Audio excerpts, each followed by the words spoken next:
She came over the side of my sleigh like a thrown cloak, all breath and snow and terror, and she landed in the fur beside me before either of us understood what fate had just done. One boot caught the rail, her hood flew back, and a woman I had never seen in my life folded herself into the seat as though she meant to disappear into the very grain of the wood. "Go," she whispered, not to me, she had not yet looked at me, but to the horses, to the night, to whatever mercy might be listening. "Please, just go." The revel of Hallmark roared on behind us, all firelight and fiddles, and the smell of spiced wine gone cold in the frost. A line of sleighs waited along the frozen avenue, each one bannered and lantern-hung, and mine sat first among them, black-lacquered and plain because a king who must announce himself is no king at all. She had climbed into it in the dark. She had chosen the wrong one so completely, so perfectly, that I felt the wrongness settle into rightness the way a key settles into a lock it was cut for. I did not go, I looked at her. And something in me that had waited 30 winters simply sat down, quiet and certain, as if fate had finally stopped shouting and begun to laugh. "You are not," I said, "who I was expecting." She went rigid.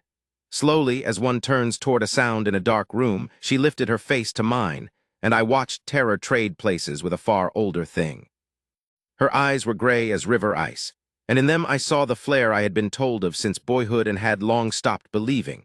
Recognition, arriving before reason, the bond waking in both of us at once like two lamps lit from a single flame. "Oh," she breathed, "oh no, this is not the coachman's sleigh." "No," I agreed, "it is not." "Whose is it?" "Mine." She closed her eyes as though praying for the ground to open. "Of course it is." Then, with a small, ruined laugh that undid me entirely, "Well, I meant to steal a ride, not a king." I should have been startled. Instead, my whole spirit leaned toward her, warm and helpless, my wolf pacing bright beneath my skin, not gone still, never still, but delighted, as if it had chased this scent across every winter of my life and only now caught up to it, panting and glad. "Driver," I called, "on slowly." The runners hissed. The lanterns of Hallmark began to slide backward into the dark, and she gripped the rail and did not ask me to stop, and that told me more than any word could have. "You are fleeing something," I said. "A wedding." The word came out like a splinter drawn. "Mine, arranged by my own family for a man who counts my worth in acres and calls it love. I am a lady's maid, my lord. I braid other women's hair and mend other women's hems, and my kin found a match that would raise them a rung and bury me under it. Tonight, while the revel was loud enough to swallow a scream, I ran." She lifted her chin. "I climbed into the first dark sleigh I found. I did not know it was yours. I would have run anyway." "I know," I said, and I did. There was nothing taken here. She had reached for freedom with her own 2 hands, and freedom had, by some crooked grace, reached back and set her in my lap. "You'll turn me out," she said. "At the edge of town where the lights end. That is what powerful men do with things that land in their laps by mistake." "Is that what you are, a mistake?" She met my eyes. "I have been called worse and married for less. I have ruled the Varath for 11 years. I have broken sieges and mended treaties and stood over the graves of better men.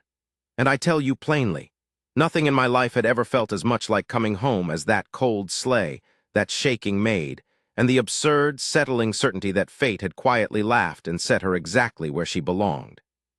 "What is your name?" I asked. "Ilse," she said, "Ilse Marrow." "Corvin Ashcroft," I answered. "Alpha King of the Varath, and I am not turning you out." We rode through the frost, and I did not touch her, and I told her true things to make the miles smaller. I told her about my mother's snow gardens and my father's temper, and the wolf that shares my blood and my judgment both. She listened the way few dare to listen to a king, not for advantage, but simply because a person was speaking. Once she laughed, and my wolf turned 3 glad circles and lay down.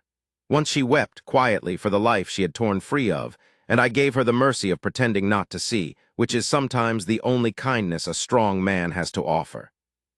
Highwinter Hall rose out of the pines with its windows gold, and she looked at it and looked at her own thin cloak and said, "I cannot go in there." "You can," I said. "You need not stay, but you will not spend this night in the cold to prove a point to your family. Come in, eat, sleep behind a bolted door that only you may open. In the morning, if you wish to be gone, I will send you anywhere in the 4 provinces with coin enough to begin again, and no debt of any kind. You have my word, and my word has never yet been cheap. She studied me for a long moment. Why? Because, I said, choice given freely is the only thing worth giving, and because I think you already know why, and it frightens you more than the wedding did. She did not deny it. That, too, told me everything. My sister Lysandra met us in the hall, a lamp in her hand and mischief in her blood, and she stopped 3 steps down when she saw the woman at my side. Lys has the sight our grandmother had. She reads bonds the way others read weather. Her gaze went from Ilse's frost-pale face to mine and back, and her mouth curved into something between wonder and open laughter. "Corvin," she said, delighted, "you insufferable, fortunate man, you went out to fetch nothing and came home with everything." She descended the last steps and took Ilse's cold hands in both of hers before the poor woman could flinch. "Do you feel that? No, you do, I can see you do. 11 years I have waited for my brother to meet his match, and he did not even have the sense to go looking. Fate had to load one into his sleigh like contraband." She beamed at Ilse. "You are the mate the diviners promised him. I would stake the hall on it. Welcome, whether you stay an hour or a lifetime." Ilse looked at me across the lamplight, stricken. "This is madness." "Yes," I said, "it is also true. The two are not always enemies." She stayed the night. She stayed the next. Not because any door was locked, every door in Highwinter stood open to her, and I made certain she knew the way out as well as the way in, but because each dawn she chose the hall again, and each dusk the choosing grew easier. I gave her a room and work if she wanted it, and the freedom to want nothing at all. I did not court her with power. I courted her with patience, which is the only offering a strong man can make that costs him something. The bond deepened the way a river deepens under ice, unseen, then undeniable. I would feel her mood shift a corridor away and turn toward it before I knew I had. She began to finish thoughts I had not spoken. My wolf, that ancient and lonely thing, took to lying across her threshold at night like a hound too proud to admit it guards anyone at all, and she took to leaving the door ajar so it could. On the 7th night I found her in the snow garden, coatless, watching the spirit wolves drift pale between the frozen hedges, the old souls of the pack, glowing faint as breath. "They only show themselves to family," she said. "Lysandra told me." "Lysandra talks too much." "She said the mark would come if I stayed, if I meant it." Ilse pushed back her sleeve, and there at the inside of her wrist, faint as a bruise of light, the mate mark had begun, a silver crescent, my house's oldest sign, blooming on skin no one had touched. "It started 3 days ago. I did not tell you. I was afraid you'd think I trapped you." I took her wrist as though it were made of glass and warm water. My own mark, dormant since birth, had woken to answer it. I turned my hand and showed her the twin crescent burning quiet against my palm. "You climbed into the wrong sleigh," I said, "and it was the only right thing either of us has ever done." "I could still go," she whispered. "You said any of the 4 provinces." "You could, the offer does not expire, Ilse. Not tonight, not in 10 years. That is what makes it an offer and not a cage." I let go of her wrist so that whatever she did next she did with her hand entirely her own. "Stay because you wish to, or go and be free and know a king remembered you kindly, but do not stay because a mark told you to. Marks can be born. Fate can be refused. I would rather lose you to your own free choosing than keep you by any other means." She looked at the spirit wolves. She looked at the open gate behind her, black against the snow. She looked last and longest at me. Then she stepped forward, over no threshold, past no lock, of her own accord, and put her cold hand back into mine. "I meant to steal a ride," she said, "not a king," and she smiled.